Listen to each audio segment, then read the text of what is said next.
Dixit Dominus Domino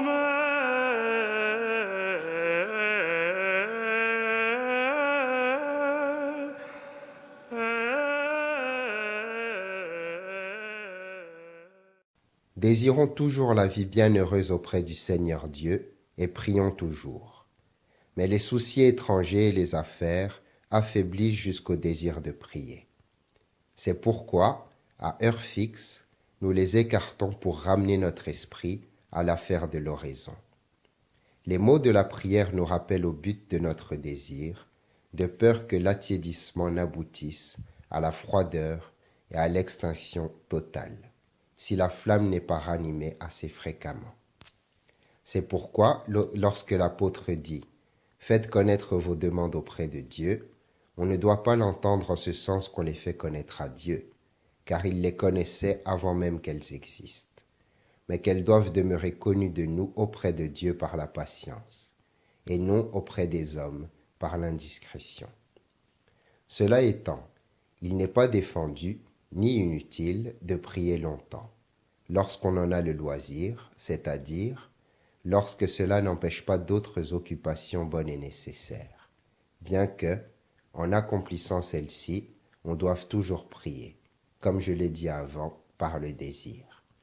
Car si l'on prie un peu longtemps, ce n'est pas, comme certains le pensent, une prière de bavardage. Parler abondamment est une chose, aimer longuement en est une autre. Car il est écrit du Seigneur lui-même qu'il passa la nuit en prière et qu'il priait avec insistance. Faisait-il alors autre chose que nous donner l'exemple, en priant dans le temps au moment voulu, lui qui, avec le Père, exauce nos prières dans l'éternité. On dit aussi que les moines d'Égypte ont des prières fréquentes, mais très courtes, et comme lancées à la dérobée, pour éviter que se détende et se dissipe, en se prolongeant trop, cette attention vigilante et soutenue, si nécessaire à l'homme qui prie. Il montre par là qu'on ne doit pas accabler cette attention, quand elle ne peut se maintenir.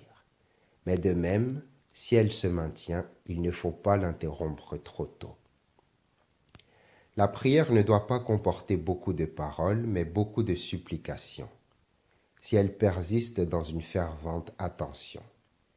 Car beaucoup, parler lorsqu'on prie, c'est traiter une affaire indispensable. Parler lorsqu'on prie, c'est traiter une affaire indispensable avec des paroles superflues. Beaucoup prier, c'est frapper à la porte de celui que nous prions par l'activité insistante et religieuse de notre cœur. Le plus souvent, cette affaire avance par les gémissements plus que par les discours, par les larmes plus que par les phrases.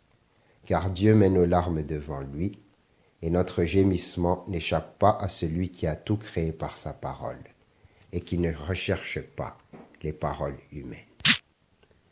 Amen.